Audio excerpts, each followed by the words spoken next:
Media మిత్రులందరికీ నమస్కారం. ఈరోజు ఆంధ్ర రాష్ట్ర ప్రజలు తెలుగుదేశం, జనసేన, భారతీయ జనతా పార్టీ పైన పవిత్రమైన బాధ్యత పెట్టారు. అది దారి తప్పిన రాష్ట్రాన్ని సరైన దారిలో పెట్టేదానికి, ఉద్యోగాలు లేని రాష్ట్రంలో ఉద్యోగాలు కల్పించేదానికి, సంక్షేమ అభివృద్ధి రెండు జోడెద్దుల బండిలాగా తీసుకెళ్లేదానికి ఒక పవిత్రమైన బాధ్యత మాకిచ్చారు. ఆ బాధ్యతను నెరవేర్చడానికి ఆర్నిసలు మేము అందరం కష్టపడతాం, కలిసిగట్టిగా పనిచేస్తాం. ఆంధ్ర రాష్ట్రానికి పూర్వ వైభవం తీసుకొచ్చే బాధ్యత ఈ మూడు పార్టీలు కలిసిగట్టిగా చేస్తాయని ఆంధ్ర రాష్ట్ర ప్రజలందరికీ నేను ఈరోజు తెలియజేస్తున్నాను. ప్రత్యేకంగా మంగళగిరి నియోజకవర్గానికి వచ్చేగల 1985 తర్వాత మంగళగిరి నియోజకవర్గం పైన పసుపు జెండా ఎగరలేదు. తెలుగుదేశం, జనసేన, భారతీయ జనతా పార్టీ నాయకులందరూ కృషితో ఈరోజు 91,000 పైచిలుక మెజార్టీతో నేను గెలుస్తాం జరిగింది. ఇది ఈరోజు నాకున్న సమాచారం మేరకు ఆంధ్ర రాష్ట్ర చరిత్రలో 3వ స్థానంలో ఈ మెజారిటీ ఉంది. ఈ ఎన్నికల్లో అన్ని రికార్డులు సృష్టించింది తెలుగుదేశం, జనసేన, భారతీయ జనతా పార్టీ కూటమి.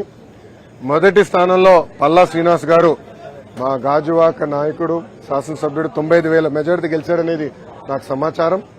రెండో స్థానంలో గంటా శ్రీనివాసరావు గారు భీమిలి నియోజకవర్గంలో దాదాపు 92,000 మెజారిటీ గెలిచారని, నేను మెజారిటీలో 3వ స్థానంలో ఉన్నాను. ఆనాడు చంద్రబాబు నాయుడు గారికి అన్నగా భావించే పవన్ అన్నకు కూడా హామీ ఇచ్చాను. ఎవరు ఊహించిన మెజారిటీతో నేను మంగళగిరి గెలిచి కానుక కింద ఈ సీట్ ఇస్తానని హామీ ఇచ్చాను. ఆ హామీని నిలబెట్టుకున్నా. దాని వెనకాల ప్రజల ఆశీస్సులు నాతో ఉన్నాయి, దేవుడి ఆశీస్సులు నాతో ఉన్నాయి. ఇంత మెజారిటీతో గెలిచిన తర్వాత మా పైన బాధ్యత పెరుగుతుంది, ప్రత్యేకంగా నా పైన బాధ్యత పెరుగుతుంది. మంగళగిరి ప్రజలకి నేను అనేక హామీలు ఇస్తాం కూడా జరిగింది. గత 5 సంవత్సరాలుగా వాళ్ళకి అనేక సంక్షేమ అభివృద్ధి కార్యక్రమాలు చేస్తాం కూడా జరిగింది. వచ్చే 5 సంవత్సరాలు వాళ్ళకి అనేక పనులు చేయాలి, ఇచ్చిన హామీలు నిలబెట్టుకోవాలి. ఒక ఆదర్శ నియోజకవర్గంగా మంగళగిరిని తీర్చిదిద్దే బాధ్యత ఇప్పుడు ఎమ్మెల్యేగా మంగళగిరి ప్రజల కోసం లోకేష్ చేస్తాడని ఈ మీడియా సమావేశంగా మంగళగిరి ప్రజలందరికీ తెలియజేస్తున్నాను. ఇప్పుడు మీడియా మిత్రులకి ఏమైనా ప్రశ్న ఉంటే దానికి ఒక్క నిమిషం అండి. మీడియా మిత్రులకి ఏమైనా ప్రశ్న ఉంటే ఇప్పుడు అడగాల్సిందిగా కోరుతున్నాం. ఇప్పుడు అడగండి. కార్యకర్తలకు మాట ఇచ్చారు, మిమ్మల్ని ఇబ్బంది పెట్టిన వాళ్ళ పేర్లన్నీ కూడా ఒక బుక్ లో రాసామన్నారు. ఆ బుక్ లో ఉన్న పేర్లు పనికి కల్పించబోతున్నారా? అంటే వాళ్ళకి న్యాయం చేసే దిశగా, లేకపోతే నేను మళ్ళీ చాలా స్పష్టంగా చెప్తాను. నా యువగలం పాదయాత్రలో స్పష్టంగా ప్రజలకి, కార్యకర్తలకు నేను హామీ ఇచ్చాను. ఏ అధికారులు, వైకాపా నాయకులైతే చట్టాన్ని ఉల్లంఘించి ప్రజల్ని, తెలుగుదేశం పార్టీ కార్యకర్తలు ఇబ్బంది పెట్టారో వాళ్ళపైన ఎంక్వైరీ చేస్తాం. అధికారులకు సంబంధించిన విధంగా జ్యుడిషియల్ ఎంక్వైరీ చేస్తాం. ఎంక్వైరీ నివేదిక మేరకు సర్వీస్ నుంచి డిస్మిస్ చేసి జైలుకు పంపించడానికి కూడా నేను వెనకాడను అని ఆనాడు ప్రజలకి చెప్పా, కార్యకర్తలకు చెప్పా. అది ప్రజలు ఒప్పుకున్నారు. అందుకే ఈరోజు ఎప్పుడు లేని విధంగా మనకు మ్యాండేట్ వచ్చింది. తప్పనిసరిగా ఇచ్చిన మాట, ఇచ్చిన హామీ నేను నిలబెట్టుకుంటాను అండి. నేను వైకాపా, దయచేసి వైకాపా నాయకులకి, పార్టీకి సూచించే స్థాయి నాది కాదు. మేమేం చేస్తాం చాలా స్పష్టంగా చెప్పాం. కక్ష సాధింపులు, హెరాస్మెంట్లు, ప్రభుత్వ ఆస్తులు ధ్వంసం చేస్తాం, ఇది మాకు రాదు, మేము చేయం. ఇదంతా ఆ పార్టీకి తెలిసింది. అందుకే ప్రజలు ఈరోజు ఇలాంటి మ్యాండేట్ కూటమికి ఇస్తాం జరిగింది. సో మాకు ఇచ్చిన మ్యాండేట్ నిలబెట్టుకోవాల్సిన అవసరం 3 పార్టీల పైన ఉన్నాయి. ఎందుకంటే ఆంధ్ర రాష్ట్ర చరిత్రలో ఎవరికి రాని మ్యాండేట్ మాకు వచ్చింది, ఎవరికి రాని మెజారిటీలు మాకు వచ్చినాయి.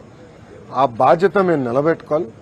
ఉందాతనంగా ప్రజలకి సేవ చేసే దిశగా మేము పనిచేస్తాం. ఇచ్చిన ప్రతి హామీ నిలబెట్టుకునే బాధ్యత మేము తీసుకుంటాం. రాష్ట్ర చరిత్రలోనే మొదటిసారి మీ కుటుంబ సభ్యుల్ని టార్గెట్ చేసి అవహేళన చేశారు. వారి విషయంలో మీరు ఎలా ముందుకు వెళ్ళబోతున్నారు? ఇప్పుడు ఆనాడు శాసనసభ సాక్షిగా మా తల్లిని అవమానించారు. అది తట్టుకోలేక చంద్రబాబు నాయుడు గారు అన్నాడు, శపథం కూడా చేశారు. మళ్ళీ ముఖ్యమంత్రిగా ఈ సభలో అడుగు పెడతానని ఆనాడు చెప్తాం జరిగింది. ప్రజలు అది గమనించారు, అందుకే ఇలాంటి మ్యాండేట్ మాకు ఇచ్చారు. మీరు ఈ ఎన్నికల ప్రచారంలో కానివ్వండి, గతంలో మేము అధికారంలో ఉన్నప్పుడు కానివ్వండి, ఎప్పుడు కుటుంబ సభ్యులు జోలికి వెళ్ళలేదు. వ్యక్తిగతంగా దొంగ కేసులు పెట్టి ఎవరన్నా జైలుకు పంపించే ఆలోచన మాకు గతంలో లేదు, ఇప్పుడు కూడా లేదు. ఏమైనా తప్పులు చేస్తుంటే చట్టం చట్టాలు దాని పని చేసుకుంటూ వెళ్తాయి తప్ప మేము ఎక్కడ ప్రజల్ని ఇబ్బంది పెట్టాలనో వైకాపా నాయకులపైన కక్ష సాధింపు చేయాలనేది మా ఆలోచన కానే కాదు. కేంద్రంలో మీరు భాగస్వామ్యం ఉన్నారు. ఇప్పుడు కేంద్రానికి రావాల్సిన అంటే రాష్ట్రానికి రావాల్సిన రాయితీల్లోనూ కొన్ని హక్కుల్లోనూ వాటి విషయంలో ఏ విధంగా గతంలోనే చెప్పాము. నేను కూడా ప్రధానమంత్రి గారు ఉన్నప్పుడు నేను మాట్లాడటం కూడా జరిగింది. ఆంధ్ర రాష్ట్రానికి అనేక పెండింగ్ ప్రాజెక్ట్స్ ఉన్నాయి. అదేవిధంగా విభజన చట్టంలో మనకు రావాల్సిన అనేక విషయాలపైన స్పష్టత రావాలి. మనకు హామీలు కూడా నిలబెట్టుకోవాల్సిన బాధ్యత కేంద్ర ప్రభుత్వం పైన ఉంది, రాష్ట్ర ప్రభుత్వాల పైన ఉన్నాయి. అమరావతి అవ్వచ్చు, పోలవరం అవ్వచ్చు, వెనుకబడిన జిల్లాల అభివృద్ధి కావచ్చు, ఇవన్నీ ఉన్నాయి. ఇవన్నీ కలిసికట్టుగా మేము ముందరికి వెళ్తాం. ఇవన్నీ గతంలోనే పొత్తులోకి వెళ్లే ముందే మాతో మాట్లాడాం, చర్చించాం, స్పష్టమైన హామీ వాళ్ళు ఇచ్చారు. దాని మేరకు పొత్తుకెళ్లాం. ఈరోజు తెలుగుదేశం జనసేన పార్టీ ఎన్డీఏలో భాగస్వామ్యంలో మేము కంటిన్యూ అవుతాం, దాంట్లో ఎలాంటి డౌట్ లేదు. ఎన్డీఏకి క్లియర్ మెజారిటీ వచ్చింది కదా, ఎన్డీఏకి క్లియర్ మెజారిటీ వచ్చింది. సో దాంట్లో వేరే ఆలోచన తెలుగుదేశం పార్టీ కానీ జనసేన పార్టీకి లేదు. మీ అందరూ ఎన్డీఏలో భాగస్వామ్యం, దాంట్లో ఎలాంటి డౌట్ లేదు. నంబర్ 1. నంబర్ 2, నా భవిష్యత్ అంటే నా పాత్ర ఏంటనేది అది మా అధిష్టానం, మా నాయకుడు చంద్రబాబు నాయుడు గారు నిర్ణయిస్తారు. అది నేను మాట్లాడే విషయం కాదు. ఓకేనా? ఒకే రాష్ట్రం ఒకే రాజధాని, అది అమరావతి. తెలుగుదేశం జనసేన భారతీయ జనతా పార్టీ నాయకులం అందరం కూడా ఆ మాట పైన కట్టుబడి ఉన్నాం. రాజధాని లేని రాష్ట్రానికి రాజధాని అవసరం.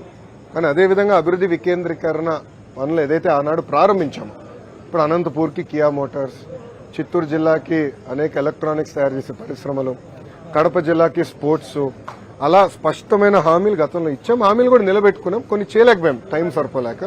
ఈసారి ఇచ్చిన ప్రతి హామీ నిలబెట్టుకునే బాధ్యత మేము తీసుకుంటాం. అన్ని జిల్లాలు సమగ్ర అభివృద్ధి చేసే బాధ్యత కూడా తెలుగుదేశం జనసేన భారతీయ జనతా పార్టీ ప్రభుత్వం తీసుకుంటాం. టూ ఎర్లీ అన్నాయని, ఎందుకంటే చంద్రబాబు నాయుడు గారు మేము ఇప్పుడు వాళ్ళలాగా డేట్లు ముహూర్తాలు మేము ఫిక్స్ చేసుకోమండి. ప్రజలు తీర్పు వచ్చిన తర్వాత చేయాల్సిన పనులు ఉంటాయని. ప్రజలు తీర్పు రాకుండా ముందర మేమే ప్రమాణ స్వీకారం ఎక్కడ చేస్తాం, పలానా టైం చేస్తాం ఏనాడు మేము అనలేదు, అన్నాం. ఈరోజు తీర్పుని మేము అద్భుతమైన తీర్పు ఇచ్చారు. ఆ తీర్పుని మేము స్వాగతిస్తున్నాం, గౌరవిస్తాం. అది ఇద్దరు పవన్ కళ్యాణ్ గారు, బాబు గారు కూడా కలవబోతున్నారు. కూర్చుని అన్ని విషయాలు మాట్లాడుకున్నారు. అది ఎప్పుడు ఏంటనేది నాయకులందరూ నిర్ణయిస్తారు. రేపు మళ్ళీ ఎన్డీఏ కూడా మీటింగ్ ఉంది. సో అన్ని జరగాలి, తర్వాత డిసైడ్ చేస్తాం. కలిసికట్టుగా పనిచేశాం. మీరు చూస్తే 21 సీట్లకి 21 సీట్లు జనసేన పార్టీ గెలిచింది. 10 ఎమ్మెల్యే సీట్లు 8 స్థానాలు భారతీయ జనతా పార్టీ గెలిచింది. తెలుగుదేశం పార్టీ కూడా ఎప్పుడు రాని విధంగా మాకు వచ్చిన మెజారిటీ స్థానాలు మేము కూడా కైవసం చేసుకుంటాం జరిగింది. కలిసికట్టుగా మేము ప్రయాణిస్తాం. ప్రజలు ఒక బాధ్యత పెట్టారు మా పైన. 3 పార్టీలు కలిసికట్టుగా పనిచేయాలి. దారి తప్పిన రాష్ట్రాన్ని సరైన దారిలో పెట్టాలి. గతంలో ఈ ప్రభుత్వం చేసిన పొరపాట్లని మేము చేయకూడదు. ఇసుక విధానంలో కానివ్వండి, మద్యం విధానంలో కానివ్వండి, రెవెన్యూ విధానంలో కానివ్వండి, అన్నీ పకడ్బందీగా మేము సంస్కరణలు తీసుకురావాలి. ప్రజలు ఏ ఆశయాలతో అయితే మమ్మల్ని గెలిపించారో అది నిలబెట్టుకోవాల్సిన బాధ్యత మా పైన. ఈ రోజే రిజల్ట్స్ వచ్చినాయి. మీరు చంద్రబాబు నాయుడు గారు కన్నా స్పీడ్ గా ఉన్నారు స్వామి. మొత్తం రిజల్ట్స్ రాని. ఇప్పుడు మంగళగిరి ఫర్ ఎగ్జాంపుల్ ఎన్ని బూత్లో నెగిటివ్ వచ్చింది, పాజిటివ్ వచ్చింది మేము డిస్కస్ చేస్తున్నాం. కనీసం ఒక 6 రోజులు మాకు సమయం ఇవ్వండి, కొంచెం సమీక్ష చేసుకుంటాం. దాని తర్వాత స్పందిస్తాం.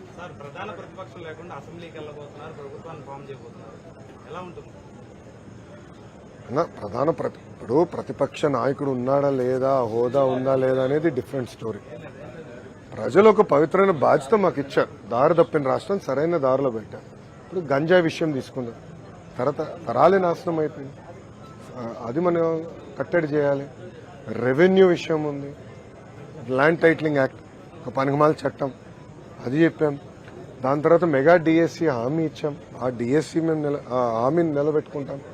ఇట్లా స్పష్టమైన హామీలు ప్రజలకు మేము ఇచ్చాం. ఆ హామీలు కలిసికట్టుకు మేము నిలబెట్టుకుంటాం. ఆంధ్ర రాష్ట్రానికి కేంద్రం నుంచి రావాల్సిన నిధులు కూడా తీసుకొచ్చే బాధ్యత కలిసికట్టుగా తీసుకుంటాం.